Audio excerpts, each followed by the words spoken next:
어머니 요즘 정신이 없으신가 봐요? 지난번에도 깜박하시더니. 그러냐, 내가 착각했나 보네.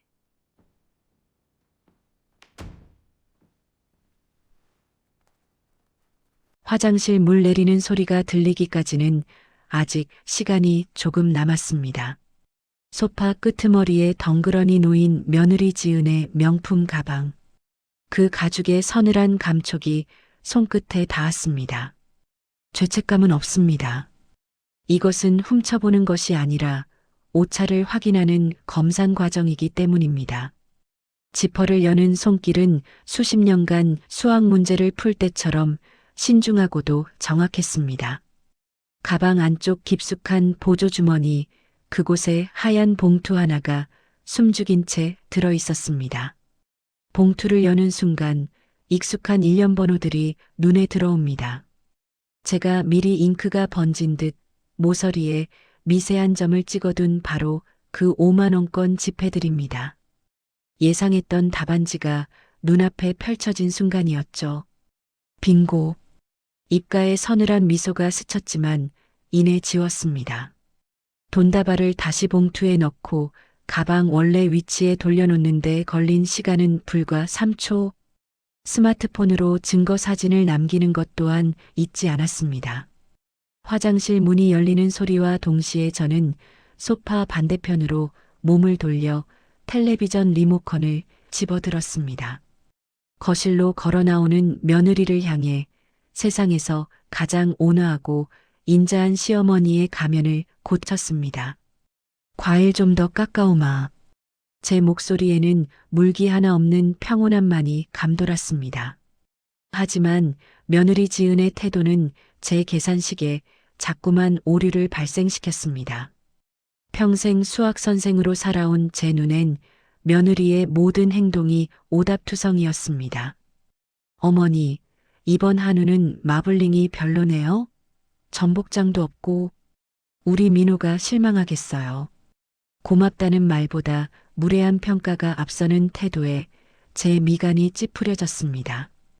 고맙다는 말보다 불평과 요구가 앞서는 태도, 뻔뻔함이 선을 넘고 있었습니다.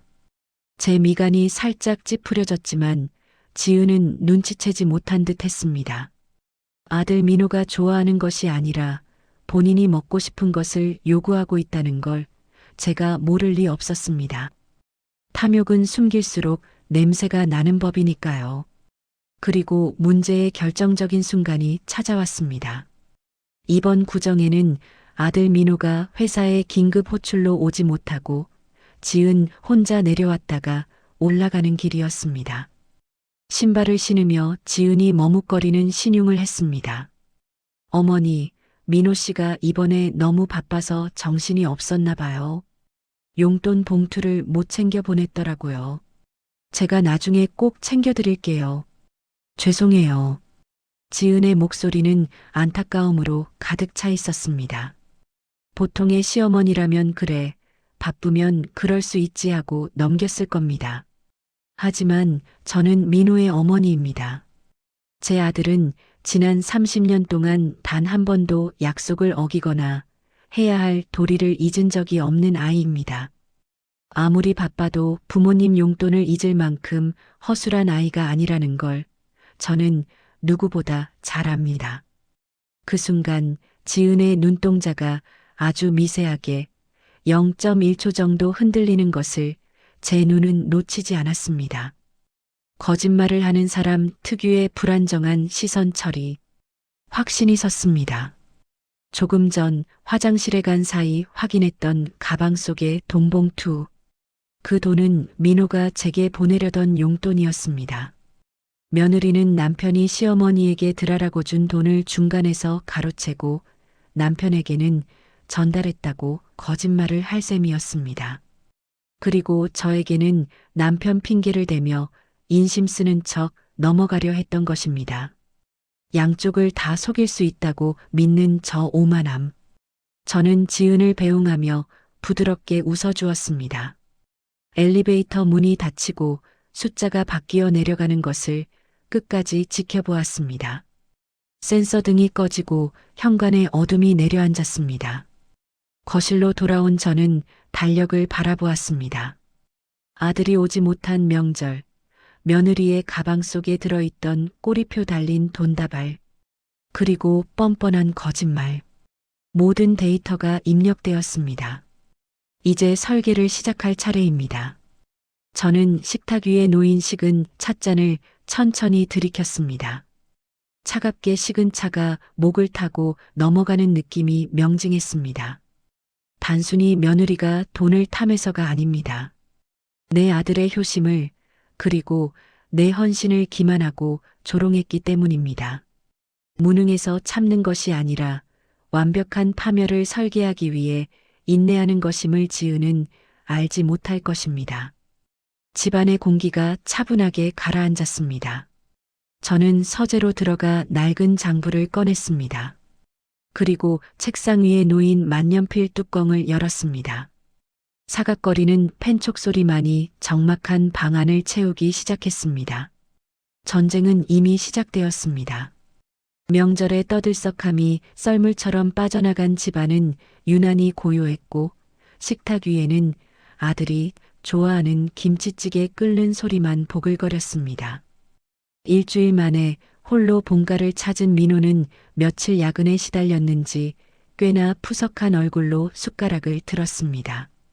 갓 지은 밥 위로 피어오르는 김 사이로 아들의 미안함 가득한 눈빛이 제게 닿았습니다.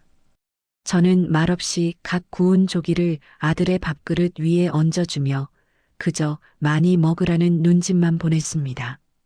아들이 숟가락을 내려놓으며 물을 한 모금 마시더니 뜸을 들이던 입을 어렵게 떼더군요.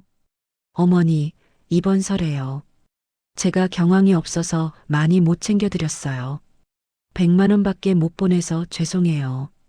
다음 추석 때는 제가 보너스 나오는 대로 더 넉넉히 챙겨드릴게요. 제 손에 들려있던 젓가락이 허공에서 딱 멈췄습니다. 찌개 냄비에서 올라오던 하얀 김이 순간 멈춘 것만 같은 착각이 들 정도로 집안의 공기가 차갑게 얼어붙었습니다. 저는 아주 천천히 그리고 또렷하게 아들의 눈을 바라보며 되물었습니다. 100만 원? 민호야, 남 받은 게 없는데? 지은이가 분명히 그러더구나. 내가 이번엔 바빠서 용돈을 못 챙겼다고. 민호의 얼굴에서 핏기가 순식간에 빠져나갔습니다. 숟가락을 쥔 아들의 손이 미세하게 떨리는 게 보였습니다. 그럴 리가요. 제가 분명히 봉투에 넣어서 지은이 편에 보냈는데요. 어머니 드리라고 신신당부까지 했단 말이에요. 아들의 목소리가 당혹감으로 갈라졌습니다. 단순히 깜빡한 실수가 아니라는 것을 직감한 아들은 주머니에서 휴대폰을 꺼내 며느리에게 전화를 걸려 했습니다. 엄지손가락이 통화 버튼을 누르기 직전 제 손이 아들의 손목을 낚아채듯 잡았습니다. 민호야, 멈춰라. 낮지만 서늘한 제 목소리에 아들이 놀란 토끼 눈을 하고 저를 쳐다보았습니다. 지금 전화를 걸어 추궁하는 것은 하수의 방식입니다. 놈은 분명 실수였다고, 깜빡했다고, 혹은 잃어버렸다고 둘러대며 빠져나갈 구멍을 찾을 겁니다. 사냥을 하려면 짐승이 도망칠 구멍부터 막아야 하는 법입니다. 지금 전화하면 지은이는 실수라고 둘러댈 거다. 우리가 흥분해서 따져 물으면 오히려 우리를 의심 많은 사람으로 몰아갈 수도 있어. 확실한 증거가 필요해. 저는 자리에서 일어나 서재로 향했습니다. 책장 한 구석, 손때 묻은 낡은 장부를 꺼내 들었습니다. 수십 년간 수학교사로 재직하며 숫자를 다루던 저의 본능이 되살아나는 순간이었습니다. 거실 테이블 위에 장부를 펼치자 지난 3년간 며느리를 통해 전달받았다고 기록된 용돈 내역이 빼곡하게 드러났습니다. 민호야, 기억을 더듬어 보자. 지난 추석, 그리고 재작년 설, 내 생일 때. 넌 얼마를 보냈었니? 아들은 기억을 더듬으며 금액을 불렀고 저는 볼펜 끝으로 장부의 숫자를 하나하나 짚어 내려갔습니다. 50만 원이라 적힌 제 장부와 100만 원을 보냈다는 아들의 기억. 30만 원이라 적힌 기록과 50만 원을 보냈다는 증언. 차액은 생각보다 컸고 그 간극만큼이나 제 가슴 속에는 서늘한 바람이 불었습니다. 며느리 최지은은 단순히 돈을 배달하는 과정에서 수수료를 뗀 게 아니었습니다. 아들의 효심을 그리고 시어머니에 대한 최소한의 예의를 자신의 유흥비로 환전해버린 것입니다. 어머니, 이럴 수가. 아들은 믿기지 않는다는 듯 머리를 감싸쥐었습니다. 친정 빚 갚는다는 핑계로 내 아들 등골을 빼먹더니 그 돈으로 백화점 VIP 실적이나 쌓고 다녔더구나. 내 처가가 망했다던 그 시간에 너는 라운지에서 우아하게 커피나 마시고 있었던 게야. 배신감에 치를 떠는 아들을 보며 저는 오히려 차갑게 식어갔습니다. 지금 필요한 건 분노가 아니라 설계입니다. 저는 장부를 덮으며 아들의 어깨를 단단히 잡았습니다. 지금부터 내가 시키는 대로만 해라. 절대로 티내지 말고 평소랑 똑같이 행동해. 며칠 뒤 오후에 햇살이 길게 거실로 들이울 무렵 지은이를 집으로 불렀습니다. 현관문이 열리고 명품 로고가 크게 박힌 가방을 맨 며느리가 들어왔습니다. 향수 냄새가 진동을 하더군요. 저는 소파에 앉아 찻잔을 만지작거리며 짐짓 무심한 투로 운을 떼었습니다. 지은아, 민호가 그러더구나. 설 때 용돈을 줬다는데 나는 통 본 기억이 없어서 말이다. 혹시 내가 깜빡하고 안 준 건 아니니? 지은의 눈동자가 찰나의 순간 흔들렸지만 이내 뻔뻔한 미소가 얼굴을 덮었습니다. 그녀는 과장된 몸짓으로 자신의 이마를 탁 치며 말했습니다. 어머, 어머니, 제가 신발장 위에 뒀잖아요. 들어오자마자 봉투 꺼내서 신발장 위 바구니에 넣어뒀는데 못 보셨어요? 거짓말입니다. 저는 그날 신발장은 물론이고 현관 타일 틈새까지 닦았습니다. 봉투 같은 건 없었습니다.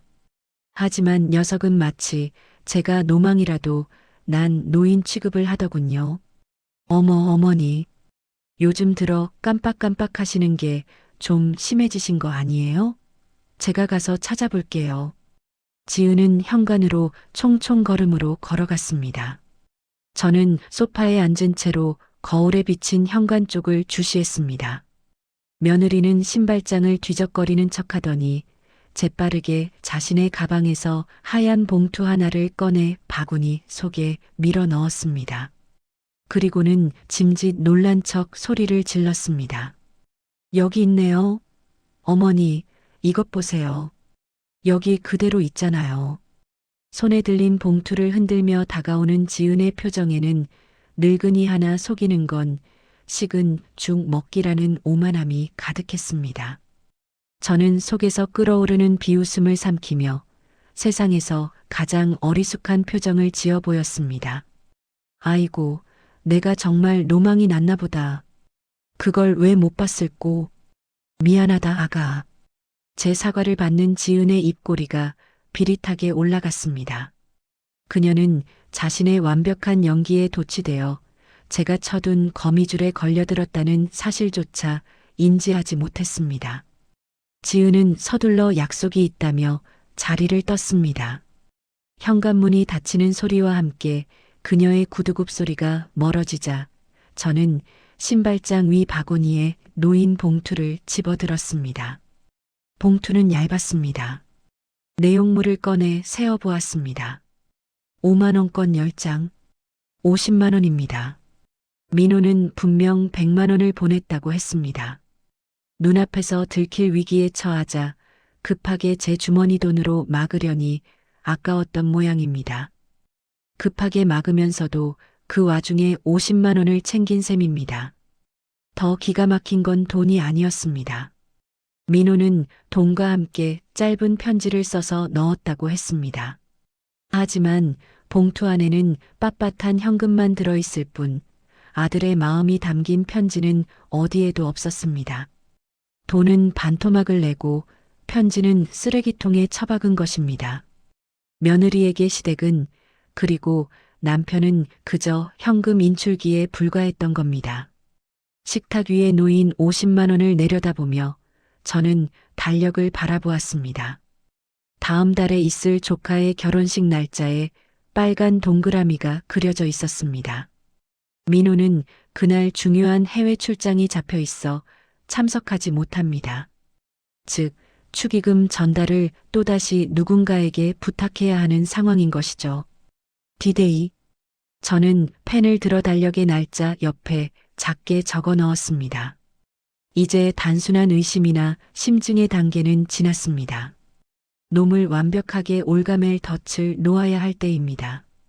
결혼식을 일주일 앞둔 날, 저는 해외 출장 준비로 분주한 아들에게 전화를 걸었습니다.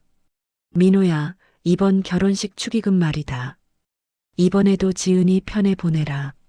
수화기 너머에서 아들이 당황하는 기색이 역력했습니다. 어머니, 또요? 이번에도 배달 사고가 나면 어쩌려고. 아니, 이번엔 달라. 내가 시키는 대로만 해라. 그래야 확실하게 잡을 수 있어. 저는 낮고 단호한 목소리로 지시사항을 전달했습니다. 현금 50만 원을 찾아라.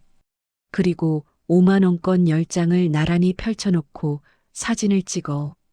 각 지폐의 일련 번호가 선명하게 나오도록 고화질로 찍어야 한다. 그리고 그 돈을 봉투에 넣는 장면까지 동영상으로 남겨서 나한테 보내거라. 아들은 잠시 침묵하더니 결의에 찬 목소리로 알겠다고 대답했습니다. 전화를 끊은 저는 부엌으로 향했습니다. 찬장에서 반찬통 하나를 꺼냈습니다. 며느리가 올 때마다 챙겨가던 그 아이가 유독 탐내던 명란젓을 담을 통입니다. 저는 서랍 깊숙한 곳에서 예전에 사두었던 초소형 녹음기를 꺼냈습니다. 손가락 마디만 한 크기의 검은 기계입니다. 녹음기의 전원을 켜고 테스트를 해보았습니다. 작은 숨소리까지 잡아내는 성능이 아주 훌륭했습니다. 저는 양면 테이프를 이용해 반찬통의 이중 바닥 및 눈에 띄지 않는 깊숙한 곳에 녹음기를 단단히 부착했습니다. 겉으로 보기에는 평범한 반찬통이지만 이제 이것은 며느리의 거짓된 혀를 잡아낼 블랙박스가 될 것입니다. 식탁 위에는 일련 번호가 찍힌 돈다발 사진이 전송된 태블릿 PC가 놓여 있고 그 옆에는 녹음기가 숨겨진 반찬통이 놓여 있습니다. 모든 준비는 끝났습니다. 쥐약인 줄도 모르고 치즈를 향해 달려들 쥐새끼를 기다리는 심정으로 저는 차분하게 차를 우렸습니다. 찻잔에서 피어오르는 김이 오늘따라 유난히 고요하고 또 날카롭게 느껴졌습니다.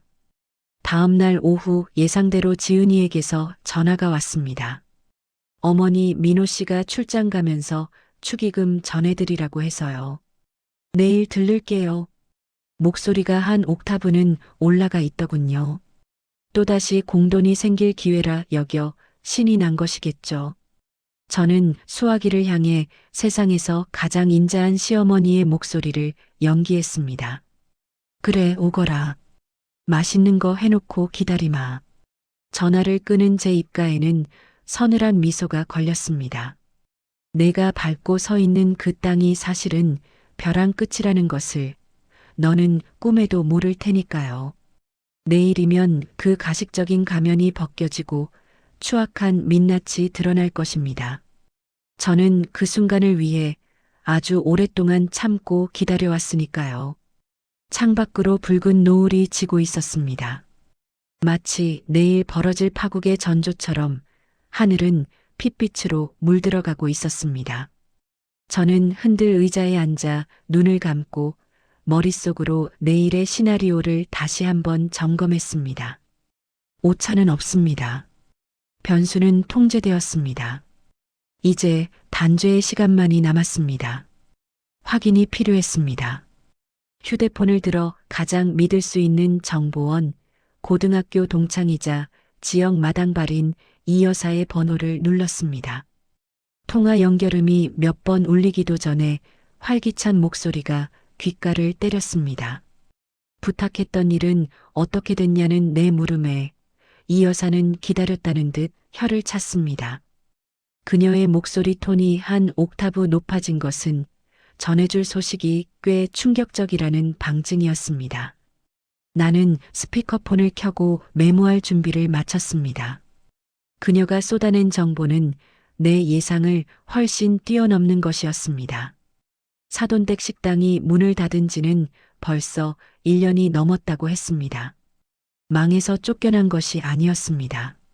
재개발 이슈로 권리금을 두둑하게 챙겨 그야말로 대박을 터뜨리고 정리했다는 것입니다.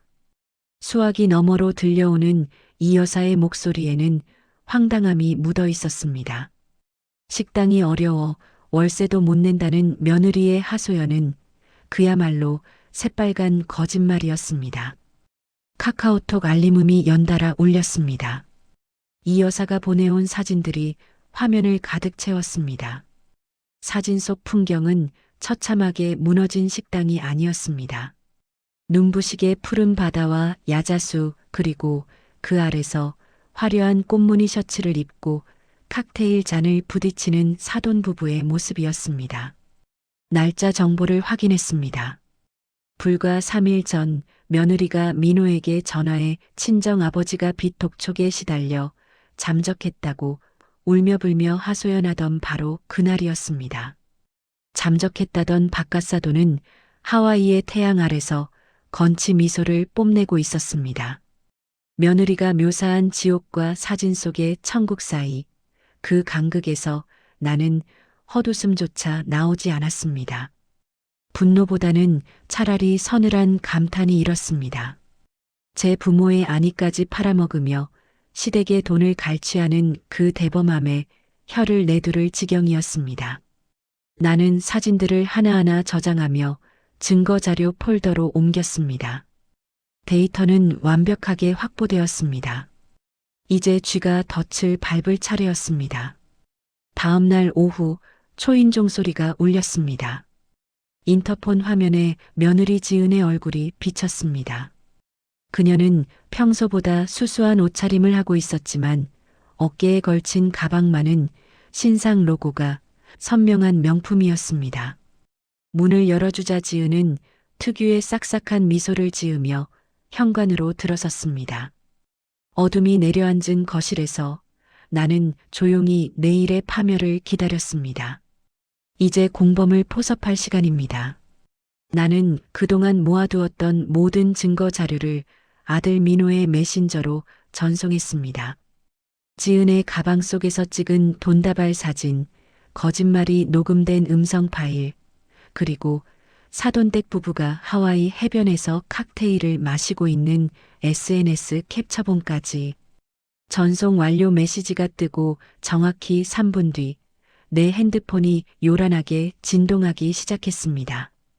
민호입니다. 어머니, 이게 다 뭐예요? 지금 보낸 사진들, 그리고 녹음 파일. 지은이가 정말 이랬다고요? 아니, 장인어른이랑 장모님이 식당이 망해서 빚더미에 앉았다는 게 다 거짓말이었다고요? 저한테는 병원비다 뭐다 해서 가져간 돈이 얼만데 어떻게 사람이 이럴 수가 있습니까? 수화기 너머로 들려오는 아들의 목소리는 분노와 배신감으로 격렬하게 떨리고 있었습니다. 당장이라도 지은에게 전화를 걸어 소리라도 지를 기세였지만 나는 침착하게 아들의 말을 끊었습니다. 감정이 앞서면 이를 그르치기 마련입니다. 지금 필요한 건 뜨거운 분노가 아니라 상대를 완벽하게 제압할 수 있는 차가운 이성입니다. 나는 교단에 섰던 시절 문제를 일으킨 학생을 훈육하던 톤으로 낮고 단호하게 말했습니다. 민호야, 흥분하지 마라. 지금 전화해서 따져봤자 실수였다거나 오해였다고 발뺌하면 그만이다. 확실한 증거 앞에서도 거짓말을 하는 게 사람이야. 내일 저녁에 지은이를 불렀다. 너는 평소처럼 퇴근해서 오되 절대 티내지 말고 내가 시키는 대로만 해라. 이번 기회에 뿌리까지 확실하게 도려내야 한다. 알겠니? 아들은 거친 숨을 몰아쉬며 한참 동안 말을 잇지 못하다가 이내 떨리는 목소리로 알겠다고 대답했습니다. 전화를 끊은 나는 식탁 의자에 깊숙이 몸을 기댔습니다. 내일 저녁 식탁은 단순한 가족 모임이 아니라 거짓으로 쌓아 올린 모래성을 무너뜨리는 심판대가 될 것입니다. 나는 태블릿 PC를 켜고 내일 공개할 슬라이드 쇼의 순서를 다시 한번 점검했습니다. 완벽합니다. 나는 태블릿 PC를 식탁 한가운데에 뒤집어 놓은 채 자리에 앉았습니다. 그리고 세상에서 가장 온화한 미소를 지으며 입을 열었습니다. 지은아, 식당 월세가 많이 밀렸다고 했지? 보증금도 다 까먹어서 당장 쫓겨날 판이라고? 네, 어머니. 주인 집에서 이번 달까지만 봐준다고 해서요. 당장 길바닥에 나앉게 생겼어요. 지은은 밥알을 씹지도 않고 술술 거짓말을 뱉어냈습니다. 나는 천천히 고개를 끄덕이며 물잔을 들어 입술을 축였습니다. 그리고 시선을 지은의 눈에 고정한 채 낮고 서늘한 목소리로 물었습니다. 참 이상한 일이구나. 보증금까지 다 까먹고 길바닥에 나앉게 생긴 분들이 어떻게 하와이 해변에서 훌라춤을 추고 계실까? 순간 지은의 젓가락질이 허공에서 멈췄습니다. 그녀의 얼굴에서 핏기가 싹 빠져나가는 것이 보였습니다. 눈동자가 심하게 흔들리며 초점을 잃었고 입술은 무언가 말하려는 듯 달싹거렸지만 목소리가 나오지 않았습니다. 정적? 거실 안에는 시계 초침 소리만이 크게 울려 퍼졌습니다. 네, 그게 무슨 말씀이세요? 하와이라니요? 부모님은 지금 빚쟁이들 피해서 시골 친척 집에. 나는 대답 대신 식탁 위에 엎어두었던 태블릿 PC를 바로 세우고 화면을 켰습니다. 밝은 화면이 어두운 식탁을 환하게 비췄습니다. 화면 속에는 화려한 꽃무늬 셔츠를 입은 사돈 어르신과 챙이 넓은 모자를 쓴 안사돈이 칵테일 잔을 부딪히며 환하게 웃고 있는 사진이 슬라이드 쇼로 재생되고 있었습니다. 배경으로 보이는 와이키키 해변의 푸른 바다가 눈이 시릴 정도로 선명했습니다. 지은의 입이 떡 벌어졌습니다. 그녀는 믿을 수 없다는 표정으로 화면과 내 얼굴을 번갈아 쳐다보았습니다. 당황한 기색이 역력한 그녀는 급하게 변명거리를 찾아내려는 듯 눈동자를 굴렸습니다. 아니, 어머니. 이건 아주 예전에 저희 결혼하기 전에 가셨던 여행 사진이에요. 부모님이 옛날 생각나서 프로필 사진으로 해놓으신 건데 오해하셨나 봐요. 지금은 정말 힘들게 지내고 계세요. 그녀의 목소리가 찢어질 듯 날카로워졌습니다. 궁지에 몰린 쥐가 고양이를 무는 법이라지만 이 상황에서까지 뻔뻔하게 거짓말을 늘어놓는 모습에 헛웃음이 나왔습니다. 그때였습니다. 지금까지 침묵을 지키던 민호가 차갑게 입을 열었습니다. 그의 손가락이 태블릿 화면의 한 구석을 가리켰습니다. 예전 사진?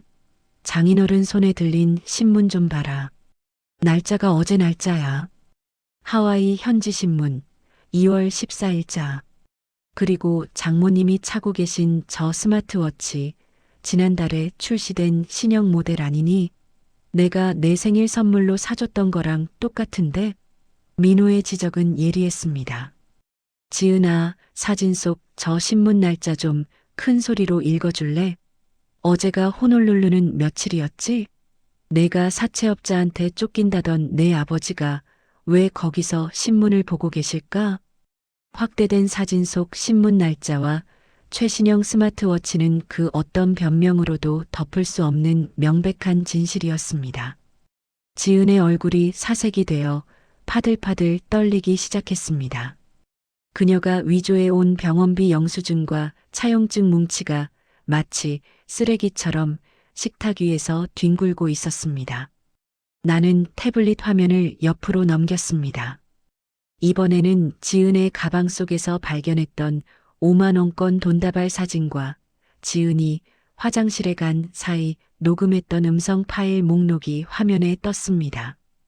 이건 또 뭐니? 민호가 용돈 50만 원만 줬다고 했지? 그럼 내 가방 속에 있던 나머지 30만 원은 하늘에서 떨어진 거냐? 그리고 이 녹음 파일들 한번 같이 들어볼까? 내가 친구랑 통화하면서 시댁 돈 빼돌리는 게 제일 쉽다고 떠들던 내용이 아주 생생하게 담겨 있던데. 나는 재생 버튼 위에 손가락을 올렸습니다. 지은아, 내가 그랬지? 시댁 돈 빼돌리는 게 세상에서 제일 쉽다고. 그런데 어쩌니 그 돈으로 산 내 명품 가방이 내 이혼 소송 비용이 될 텐데. 내 계산기에 잡이라는 숫자는 없단다. 지은의 눈이 공포로 질려 크게 떠졌습니다. 그녀는 털썩 주저앉으며 식탁볼을 꽉 움켜쥐었습니다. 모든 퇴로가 차단되었습니다. 이제 그녀에게 남은 것은 처참한 파멸뿐입니다. 식탁 위의 갈비찜은 차갑게 식어 기름이 하얗게 굳어가고 있었고 며느리의 가면은 산산조각이 나 바닥에 흩어졌습니다. 진실의 시간입니다. 지은은 의자에서 미끄러지듯 내려와 바닥에 무릎을 꿇었습니다. 그녀의 명품 치마가 바닥에 구겨졌지만 지금 그런 것을 신경 쓸 겨를은 없어 보였습니다. 지은은 떨리는 손을 모아 비비며 애원하기 시작했습니다. 어머니, 제가 잠시 미쳤었나 봐요. 이건 실수예요. 정말이에요. 한 번만 용서해 주세요. 그녀의 눈에서는 순식간에 눈물이 차올랐습니다. 하지만 그것은 반성의 눈물이 아니라 들켜버린 범죄자의 공포가 만들어낸 생리적인 반응에 불과했습니다. 명숙은 자리에서 일어나지 않은 채 무릎 꿇은 며느리를 서늘하게 내려다보았습니다. 감정이 거세된 건조한 목소리가 지은의 정수리에 꽂혔습니다. 실수라고 했니? 명숙은 미리 준비해둔 엑셀 출력물을 테이블 위에 펼쳤습니다. 지난 3년간 12번의 명절, 생신, 제사 때마다 사라진 금액들이 붉은색으로 표시되어 있었습니다. 단순한 오기나 착각이 아니었습니다. 그것은 매우 정교하고 집요하게 반복된 패턴이었습니다. 명숙은 종이 위의 숫자를 손끝으로 짚어가며 말했습니다. 3년 동안 12번이다. 똑같은 실수를 3년 내내 반복하는 사람은 없어. 이건 실수가 아니라 횡령이고 우리 가족에 대한 기만이며 명백한 사기다. 지은이 무언가 더 말하려 입을 떼는 순간 옆에 앉아있던 민호가 거칠게 자리에서 일어났습니다. 민호의 손에 들려있던 두툼한 서류 봉투가 지은의 앞에 떨어졌습니다. 묵직한 소리가 났습니다. 봉투 겉면에는 법무법인의 로고가 선명했습니다. 지은이 떨리는 손으로 봉투를 열어 내용물을 확인하자마자 비명이 터져 나왔습니다. 이혼 소장이었습니다. 민호는 지은을 쳐다보지도 않은 채 벽을 향해 시선을 고정하고 말했습니다. 더 이상 내 어머니와 나를 기만하는 사람과는 못 살아. 당장 나가.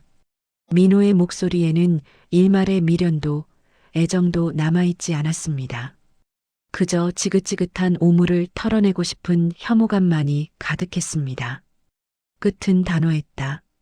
지은은 반사적으로 민호의 바짓가랑이를 잡고 매달렸습니다. 민호 씨, 내가 잘못했어. 우리 부모님 아프신 건 진짜야. 한 번만 봐줘. 끝까지 거짓말을 늘어놓는 지은의 모습에 민호는 헛웃음을 터뜨렸습니다. 그는 바닥에 떨어진 위조된 차용증과 병원비 영수증 뭉치를 발로 툭 건드렸습니다. 민호는 지은의 손을 매몰차게 뿌리치며 싸늘하게 쏘아붙였습니다. 우리 부모님 그만 욕보여. 내가 가져온 그 서류들, 사문서 위조인 건 알고 떠드는 거야? 지금 형사 고소 안 하고 이혼으로 끝내는 걸 다행으로 알아. 민호의 단호한 태도에 지은은 그제야 상황이 되돌릴 수 없음을 깨달았습니다. 그녀의 눈동자는 공포로 텅 비어버렸습니다. 명숙은 자리에서 일어나 현관으로 걸어갔습니다. 도어록이 해제되는 경쾌한 소리가 들리고 현관문이 활짝 열렸습니다. 복도에 찬 바람이 집 안으로 밀려 들어왔습니다. 명숙은 문을 잡고 서서 여전히 바닥에 주저앉아 있는 지은을 향해 손짓했습니다. 내 집에서 내 돈을 훔치고 내 아들의 마음을 난도질한 도둑을 더 이상 내 식탁 앞에 앉혀둘 수 없다. 나가라. 지은은 비틀거리며 일어났습니다. 그녀가 챙겨온 명품 가방이 어깨에서 힘없이 흘러내렸습니다.